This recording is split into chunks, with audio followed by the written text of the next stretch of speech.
looking forward to and getting ready for a good week. The success that Notre Dame had the other day against that front seven, was it just the running back, or was it schematically something they were doing? I think first of all, I think Notre Dame's a good team.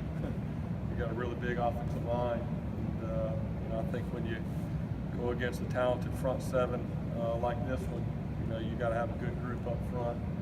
And I think also NC State has some injuries maybe. I see Tim smiling back here when I talk about Notre Dame. Tim was paying attention. But I think NC State might have had some guys, defensive line, men that had to come out, so they got a little bit worn out in the second half.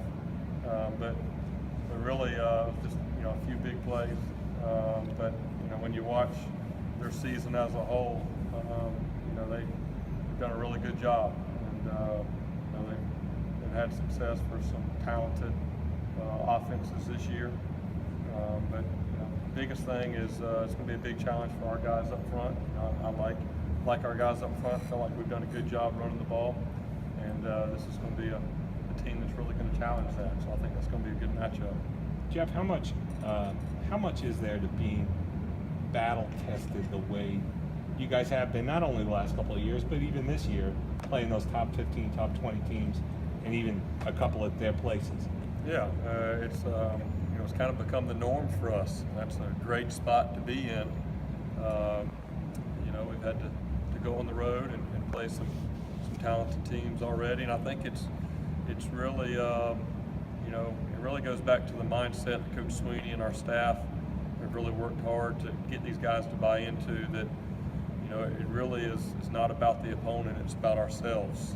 And because if you get to a mindset where you're trying to play up to a certain opponent, you're not going to be able to be as successful on a consistent basis maybe as we have been. And so our message this week is really no different than it's been any week. I mean, our guys know what's at stake. They know it's a game that's going to have a major impact on our next goal, which is to win the division. But I think there's a lot of confidence by our guys that we've been in these kind of games before, and I think our guys know the formula. And if we take care of the ball and control the things that we can control, then we've got a great opportunity.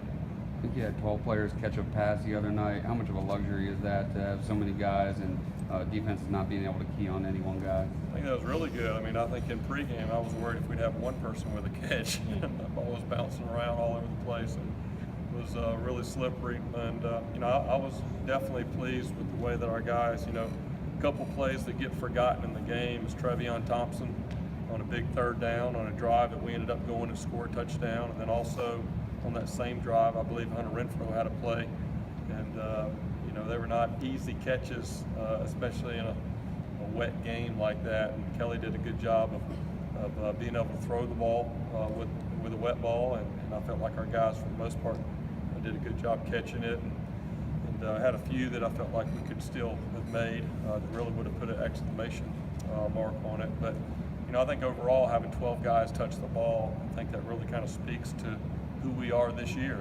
And one of our strengths is our depth. We lost some talented guys, but we have, I think, more numbers than we've had in the past. And I think that's going to continue to help us, especially as we get ready for this stretch here these next few weeks. So as you started the game off, basically the same play, a quick route to Deon Cain. Was that part of the script, or did y'all decide to attack that corner with someone on the Yeah, I mean, I think we spent several hours on Thursday morning as an offensive staff really deciding what our opening calls are going to be. Our first 9, those are really first and second down. Third down kind of takes you off of that. And the biggest thing is we want to be able to play fast. Some of those plays were run-pass options. There was a little bit of uncertainty going into the game how Georgia Tech would play us because the week before they played Wake Forest a little bit different than they played everybody else up until that point. And so we wanted to go into the game with maybe some calls that allowed Kelly to make the right decision based off how they were going to play us. And he saw what he was looking for over there in the boundary. And the second play was a tempo play for us, and he had 3 options, and he decided to go right back to it. And it's great to see Dion make a play and get in the end zone and really get some good momentum going for us. Did it feel like they were almost daring you guys to stretch the field since it was so many outside? Well, I mean, I think, you know, as you're getting ready for the game, you know, leading up Friday and Saturday, knowing the forecast, knowing it was going to be the type of game, you know, we kind of thought they may come up and challenge us a little bit more. You know, but until you get out in the game, you really don't know. So it's just something you have to have a plan for. And you know, we wanted to take some shots down the field, and you know, didn't hook up on as many of them as we wanted to. But I think it's still important for us to stretch the field and make sure the defense knows that we're going to take those opportunities when they come up and press us. And I've got full confidence that we'll start hooking those up here soon. Coach Saturday on Milanovic got his first career TD, and in the last 2 games, his role has seemed to increase in this offense. Tell us about the matchup he is to linebackers and what you guys have seen so far this year that's giving you the confidence to start getting the ball.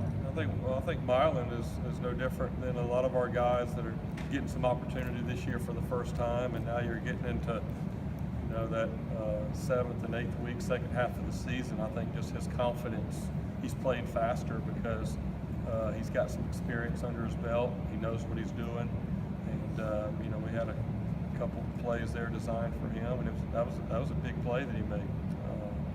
You know, and it's something that can really help our offense here over the next few weeks. But Milan's definitely been improving. It's very important to him. He's a very conscientious player. He works hard, and so it's great to see him get in the end zone. And hopefully we'll have a few more of those here as we go. What do you remember about last year's game as they lined up for the kick in the regulation? It's a 33-yard field goal. You're thinking, I mean, and then after the kick misses, their emotions at that point. Yeah, you know, the number one thing I remember about the game is we had 4 turnovers in the red zone, 3 of them inside the 5-yard line. You know, I felt like we did some good things offensively outside of those 4 turnovers, but that's how costly turnovers are. You know, and so, you know, what I was thinking about was the opportunities that we had kind of messed up there early on, and then you know, before the kick. You know, I've just been around it all the way from being 10, 11 years old on the sidelines of Florida State with Florida State and Miami, the wide rights and all that kind of stuff. So, you know, I just kind of say, well, this is meant to be this year. We'll see what happens. And, you know, it went our way there. And then, you know, in overtime, I remember Artavis catch. It was a nice catch there in the end zone and a little skinny post route. But, you know, there'll be a lot to take from the game last year. As, they played. Their defense was very physical, and you know, the turnovers that were created, they did a good job creating them. And it wasn't just that our guys maybe had real bad ball security or something like that. You know, their guys were physical and knocked the ball out a couple times, and that'll be something that we'll definitely continue to talk about as we get ready this week. Maybe let the quarterback get too much out of an area you were work on off week. After the game that you guys did this past week, not allowing any sacks, that give you some confidence in your guys for NC State. Yeah, you know, that's definitely was a positive because, you know, Georgia Tech, they had some good guys up front, defensive end, you know, that have gotten in the backfield against a few of the teams that they played. And so, you know, I was pleased. We had no sacks. I believe we had 5 TFLs, tackles for loss. 2 of them came with high snaps there at the end of the game, and then, you know, there's 3 more that we looked at, and you know, we'll coach off of. But you know, I think it's a combination of Kelly being able to move around a little bit, and then our guys being able to communicate and execute up front. That definitely was a positive last week, and be critical this week. You know, watching the Louisville video, their NC State's defensive front did a good job of you know, getting Louisville's quarterback you know, down on some sacks, and obviously he's a guy who's very athletic and can get out of the way, so that definitely caught our attention and something we'll have to do a really good job with this week.